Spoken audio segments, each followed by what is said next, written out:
देखिए, exit poll तो आप हरियाणा में भी देखे होंगे कि पूरा एग्जिट पोल, आईबी और सारा रिपोर्ट विपरीत थी कि कांग्रेस सरकार वहां पूर्ण बहुमत से ऊपर बना रही है। लेकिन एग्जिट पोल कई बार से फेल हो रहा है। एग्जिट पोल तो मोदी जी का सरकार बना रहा था 400 पार, तो उस एग्जिट पोल को आप कैसे भरोसा कर सकते हैं? मोदी जी का भी बीजेपी का देखिए किस तरह से एजेंडा तय किया गया। एक कॉलेज के 4000 बच्चों को उनको आईडी कार्ड बनाया गया, उनसे वोट दिलवाया गया, उनका फोटो वायरल हो रहा है, उनके उस कॉलेज के मालिक का, उसके बेटे का फोटो किसके साथ है? तो मोदी जी के साथ है। तो किस तरह से एजेंडा बनाया गया महाराष्ट्र में, पैसे का खेल, लेन देन, 5 करोड़ का 6 लाख रुपया पुलिस बता रही है, 5 करोड़ पकड़ा जा रहा है, 6 लाख का केस बना रही है। तो यह देश को दिख रहा है कि ब्लाइंड मत बनाओ, देश अंधा नहीं है, बहरा गूंगा नहीं है, देश है, जनता है, सब जानती है। जनता आपके उस जुमले को भी जानती है, महाराष्ट्र की जनता किसानों के पीड़ा को भी जानती है, महाराष्ट्र की जनता सोयाबीन के खेती करने वाले, नासिक के प्याज वाले किसानों का पीड़ा जानती है। 1-2 लाख रुपया किसान लोन ले लेता है, पटा नहीं पाता है, तमाम महाराष्ट्र के किसान फांसी पर चढ़ गए। वही हमारा सरकार देख लीजिए, तेलंगाना में 2 लाख का लोन हम माफ कर दिया है। हमारा कर्नाटक सरकार में किसानों का लोन माफ कर दिया गया, बिजली बिल हाफ कर दिया गया। हम जो कहते हैं उसकी गारंटी देते हैं। जनधन खाते लेके आए, धन है ही नहीं है जनधन। आज एक मैं फेसबुक पर देख रहा था, एक महिला अपना प्राण त्याग रही थी, मर रही थी, और उसके बच्चे बोले कि माँ तुम मर रही हो? तो बोले हाँ मर रही है, मैं एक चीज रखा हूं तुम लोगों के लिए, संपत्ति आपस में बांट लेना। वो जल्दी है बताया, मैं लिख के रखा हूं किससे हमारा पैसा वसूलना है।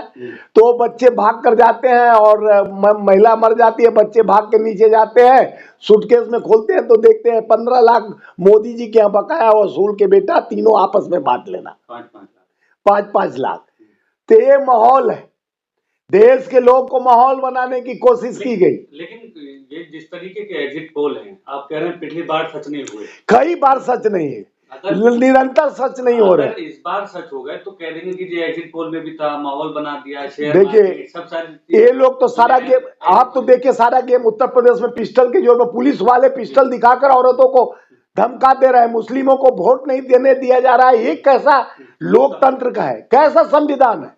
जिस संविधान में चुनाव आयोग ब्लाइंड बन के बैठा हो, धृतराज का भूमिका निभा रहे हो। अगर अदर पार्टी के लोग ऐसा किए होते तब लोग तो चुनाव आयोग उनको मुस्तंडा कर देता, उसको अंदर कर देता। और चुनाव आयोग का मिली भगत साफ स्पष्ट दिख रहा है। इतना कंप्लेन उत्तर प्रदेश के 9 चुनावों में जिस तरह से धांधलियां कराया जा रहा है, योगी जी अपने मान सम्मान बचाने के लिए इस तरह का पुलिस बल का प्रयोग किए, इस तरह का वोट क्लोज करने के लिए लोगों को धमकाया जा गया। और वही महाराष्ट्र में धन बल का इतना प्रयोग किया गया, जो अडानी अंबानी का जो हिस्ट्री है सामने दिखा, किस किस तरह से होटलों में 5 करोड़ सीसीटीवी खराब हो जाता है, 5 करोड़ इनके जनरल सेक्रेटरी बांट रहे हैं। कई जगह इनके जो शिवसेना इनके पक्ष वाले हैं शिंदे, वो उसका कैंडिडेट 2-2 करोड़ लेके झोला में घूमता है। तमाम ऐसे वारदात हुए हैं।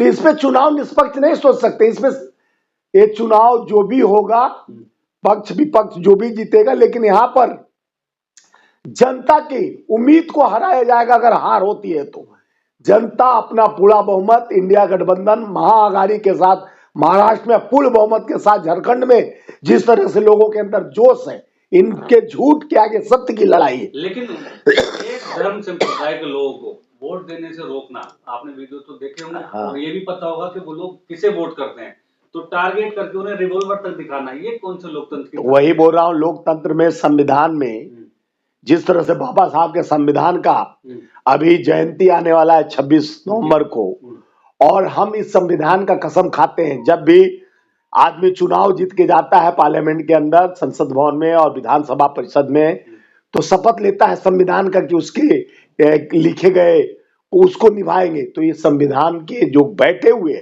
उच्च पद पर जिनको चुनाव आयोग कहा जाता है, जो निष्पक्षता का प्रतीक होता है, चौथा स्तंभ जो पत्रकार होता है, वो भी देख रहा है, वो भी समझ रहा है चुनाव आयोग ब्लाइंड बना हुआ है। जिस तरह से चुनाव आयोग के पास लंबा लिस्ट गया, चुनाव निरस्त कर देना चाहिए था। पुनः चुनाव कराए, वहां किस तरह से धमका के पिस्टल पुलिस निकाल कर धमका रही है महिलाओं को। ये पूरा मीडिया में, सोशल मीडिया में वायरल हो चुका है कि किस तरह से ये लोग जीतने के लिए एन केन प्रकार ने अपने पाप का प्रखंडा खोल दिए। लेकिन जिस तरीके से अडानी का नाम अभी ये सामने आया, उनके साथ ये उन्होंने ये जो किया अमेरिका में, पूरे देश की भी एक तरह से बदनामी, ये तो अभी अमेरिका में किए हैं, देश की बदनामी हो रही है। माननीय हमारे नेता सदन के माननीय राहुल गांधी जी ने आज प्रेस कॉन्फ्रेंस कर अडानी को कहा कि उनको जाके उनको तुरंत अरेस्ट कर लेना चाहिए। क्यों करना? देश की गरिमा बचानी है। देश का महिमा मंडन करने वाली भारतीय जनता पार्टी जिस तरह से अडानी को अपने रिश्तेदार बनाकर अभी संबित पात्रा का बोल देके कि अपने जिस तरह से वो लोग अपने हितकारी योजना को मजबूत करने के लिए अडानी को जिस तरह से अपना रिश्तेदार, अपना आका मानते हैं। अडानी ने जो पाप किया, 2000 करोड़ का घोटाला किया लोगों को, और अमेरिका में उन पर आरोप तय हो गया और उनके ऊपर वारंट है, गिरफ्तारी वारंट है। वो कभी भी अंदर हो सकते हैं, बच नहीं सकते हैं। बनावट इनकी दिख गई। और इस देश में जिस तरह से आप देखे होंगे, महाराष्ट्र की जमीन, झारखंड की जमीन, छत्तीसगढ़ की जमीन कौड़ियों के भाव अडानी को दे दिया गया। अभी तो सत्ता से हटने दीजिए, ये हजारों करोड़ का घोटाला अडानी के पास निकलेगा। ये जो अडानी को 2000 करोड़ का है, 2000 करोड़, लाखों करोड़ का भारत का जो चाट गया। कोई सत्ता मोदी नहीं चला रहा है, सत्ता तो अडानी चला रहा है। आज सत्ता के दलालों ने जिस तरह से आके प्रेस कॉन्फ्रेंस कर उसको बचाने की कोशिश कर रहे हैं। राहुल गांधी कह रहे हैं हाईजैक कर लिया देश को। देश को हाईजैक कर लिया। किसी भी कंपनी में किसी जगह टेंडर पड़ता है तो अडानी का नाम आते हैं और लोग भाग जाते हैं, क्योंकि जानते हैं अडानी जहां टेंडर डाल दिया वहां किसी को टिकने नहीं, क्योंकि सरकार है। अडानी यानी मोदी जी, अडानी यानी सरकार, अडानी यानी सत्ता का चौकीदार। अडानी का ही चल रहा है व्यापार, बाकी सब तो बेकार। लेकिन प्रधानमंत्री तो नहीं कह सकते। प्रधानमंत्री तो उनका, अडानी का है चौकीदार। प्रधानमंत्री ही तो देखिए, आप देखे होंगे देश में बहुत पूंजीपति हैं। पहला प्रधानमंत्री होगा जिसके रीजन में 7 से 10 लाख लोग विदेश का नागरिकता, छोटे छोटे व्यापारी जाकर ले लिए। यहां से कल कारखाने, फैक्ट्रियां बंद करके, व्यापार बंद करके जाके विदेशों का अपना नागरिकता ले लिए। हमारे देश में कभी एक आते थे डॉलर, जिस देश का पैसा गिरे होता उस देश का प्रधानमंत्री गिरा होता। मैं प्रधानमंत्री की उम्र से ज्यादा पैसा गिर गया तो क्या प्रधानमंत्री गिरे हुए हैं? प्रधानमंत्री तो बहुत कुछ कहते थे, हमको इतने दिन दे दो, 600 दिन दे दो, नहीं तो लाके चौराहे पर हमको मारना। तो अब चौराहे पर मारने के बाद देश को जिस तरह से 154 लाख करोड़ का कर्ज लादने का काम किए, जीएसटी इनकी नाकामी, छोटे छोटे व्यापारियों को तंग करने का जो काम किए, और हम 16 लाख करोड़ इसी अडानी एंड साथियों को बांटने का काम किए। देश तो तरक्की कर रहा है। पहले $1 का होता था 45-50 रुपया, 85 रुपया हो रहा है। तो डॉलर आपके हिसाब से डॉलर कम हो रहा है और नोट बढ़ रहा है? आप बताइए। सरकार की तरफ से कहा गया था एक बार। नहीं, सरकार तो कुछ भी कहती है। जब नकली चेहरा, नकली दाम, उस पर देश का हो रहा है अपमान, और बैठे हैं यहाँ सत्ता में बेईमान, तो कुछ भी कर सकते हैं। ये इंसान नहीं, बेईमान है। ये सत्ता के लूटे शैतान है जो जखीम पर जखीम देते जा रहे हैं हमें। उम्मीद के दिया दिखाकर 2 करोड़ नौकरी। भाइयों बहनों मित्रों, जब आता है चुनाव, मुसलमान, पाकिस्तान, हिंदू क्या है जी? अभी चुनाव खत्म हुआ, 23 तारीख को उसके नतीजे आएंगे, तो आपको लगता है कि पैसे का भी इस्तेमाल हुआ है, पावर का भी? देखिए पूरे बावजूद भी कांग्रेस की सरकार, देखिए पूरे ताकत लगा दिए हैं वो लोग, धन बल, गुंडागर्दी, पैसा, पुलिस प्रशासन। उसके बाद भी इंडिया गठबंधन महाअघाड़ी पूरे बहुमत से झारखंड में भी और महाराष्ट्र में भी सत्ता में हम आने जा रहे हैं। अब एकदम ही यानी लेके भाग जाएंगे तो उसका नहीं कहा जा सकता, लेकिन वहां का जनता, यह ना हो कि बांग्लादेश और श्रीलंका बने भारत। आप देखिए उत्तर प्रदेश में कहते हैं बटोगे तो कटोगे और नौकरी मांगोगे तो पीटोगे। तो ये बांटने काटने वाली पार्टी है। आप कभी माननीय ऐसा प्रधानमंत्री देखे हैं? आप अपने पूर्वजों से सोचिए, प्रधानमंत्री का भाषण होता था, प्रधानमंत्री को सुनने लोग जाते थे। इस प्रधानमंत्री को टीवी पर आते लोग बंद कर देते हैं, जो हमेशा जात धर्म में बांटने की बात करता है। एक हो तो सेफ हो, तो सेफ तो अडानी को एक करना चाहते हैं। आज इनके लोग सेफ करना चाह रहे हैं कि अडानी बचाओ, देश बचाओ, क्योंकि देश के बचाने के लिए ये लोग बैठे हैं। कि अडानी को सेव करने की बात कह रहे थे। हम लोग नहीं समझे कि अमेरिका से क्या गड़बड़ी था, इनको मालूम था, इसलिए कह रहे थे एक हो सेफ हो, अडानी को सेव करो। तो अमेरिका मानने वाला नहीं है। 2000 करोड़ का घोटाला लगता करना, है गिरफ्तारी होगी, गिरफ्तारी श्योर होगी।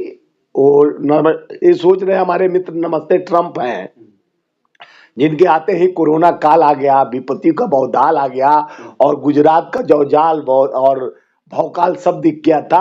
अब मैं बताना चाहता हूं कि दोस्ती दुश्मनी में बदलेगी। अमेरिका बताएगा कि किस शख्सियत को बचाने के लिए तुम हमें काले चेहरे और काले नखड़े लगाकर जो देखना चाहते हो, इस संविधान की धाराओं के तहत आपका लुटेरा अब जाएगा, जेल जाएगा।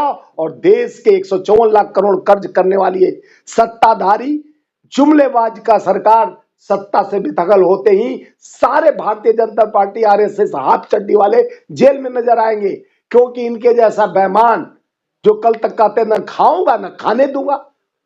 ऐसा वाशिंग ऑर्डर आया कि 70,000 करोड़ का अजीत पवार, हेमंत विश्व शर्मा 20 लाख करोड़, छगन भुजबल, पटेल, ये जितने लोग थे, यानी अशोक चौहान, आदर्श घोटाला, यानी घोटालों के सिलसिला पर बैठे हुए कल तक वो चोर थे, अब इनके साथ मिलकर इनके जीजा बन जाते हैं, इनके मेहमान बन जाते हैं। शर्म आनी चाहिए। उंगली उठाते हुए सब पे और अपने गले का फांस बना लेते हो, अपने बलगले का आप उनको सितारा चमकाने के लिए। तो कल तक वो चोर रहते हैं, दूसरे पार्टी में आप के अंदर आते ही ये वॉशिंग मशीन से ढुल जाते हैं और उनको अपने पास ले लेते हैं। माननीय प्रधानमंत्री जी, देश लोकतांत्रिक व्यवस्था से चलता है। माननीय गृह मंत्री जी, देश में जो इस समय बर्बरता हो रही है, महिलाओं की सुरक्षा की गारंटी आप लोग लेकर घूमते थे। गारंटी क्या आपके जुबान तक रहती है? लाल किले से कहते थे प्रधानमंत्री जी कि महिला का सुरक्षा हमारा दायित्व बनता है। आज उत्तर प्रदेश से लेकर पूरे भारत में जहां इनकी सरकारें हैं, इनसे सुरक्षा करने के लिए लोग बचा रहे हैं कि भाजपा का काला नजर न पड़ जाए। हमारे बहन बेटियों का इज्जत, कौन सेंगर बन जाएगा, कौन चिन्मयानंद बन जाएगा, कौन विजय गौड़ बन जाएगा। किसान डरते हैं कहीं भागो नहीं तो अजय कुमार टेनी जैसा आ जाएगा और गाड़ी चढ़ा देगा। तो किसान के हत्यारे हैं, महिला के बलात्कारी हैं, व्यापारियों का जीएसटी से हत्या कर रहे हैं, जीएसटी कफन तक पर लगा दिया गया। इनसे क्या उम्मीद रख सकते हैं? देश जानता है, देश बिक चुका है पूंजीपतियों के हाथ में। एक कहते हैं गरीबी 81 करोड़ 30 लाख को मैं राशन देता हूं। अरे भैया, हमें फ्री का राशन मत दो मालिक, हमें काम दो। हर वर्ग के लोग, किसान हो, मजदूर हो, युवा हो, जज्बात से औकात से अपने काम को मांगता है, काम दो। हम उस गीता के उपासक हैं जो लिखा गया है, कर्मणे सेवादि के मा फले सुखदाचनम, यानी कर्म प्रधान विश्व करी राखा, जो जस कर तस फल चाखा। हमें कर्म योगी है, हमारा भारत कर्म योगी है। कर्म के आधार पर हम बटे हुए हैं और हमारा एकता और अखंडता ही हमारा साम्राज्य, हमारा धर्म है। तुम धर्म में बांट रहे हो, जात में बांट रहे हो, ठाट ठाट में बांट रहे हो, अपने स्थिर स्वार्थ के लिए हमें भाइयों भाइयों में काट रहे हो। कहते हो कटोगे तो बटोगे, अरे बटोगे तो कटोगे। एक रहो, सेफ रहो। पहले अपने सेफ हो जाओ, देश के लुटेरों जिस तरह से अडानी को बचाने का काम कर रहे हो। अब देश पूछेगा इस लूट के पीछे छूट किसका है, उसको हमको बदलना है। हर तस्वीर को बदलना है, हर बेईमानों को बदलना है, हर उम्मीद को बदलना है। लोग जान गए हैं, लोकतंत्र के हत्यारे, संविधान को बदलने वाले ये 400 पार का नारा देकर मुजरा मंगलसूत्र की बात करते हैं। हम देश को लोकतंत्र और संविधान के साथ, बाबा साहब और संविधान को मानने वाले, हम नेहरू के और गांधी की विचारधाराओं पर चलने वाले हैं। हम तुम्हारे जैसे नकली चेहरा, नकली देशभक्त नहीं बनना चाहते हैं। हमें वो देश 47 की आजादी वाले हम हैं। तुम 14 के बाद आजादी कहते हो। तुम कितना बेचोगे, कितना पूंजीपतियों को सेव करोगे? एक होगे तो सेफ होगा, लेकिन देश जान गया है आपके दुराचार, अत्याचार और व्यापार को।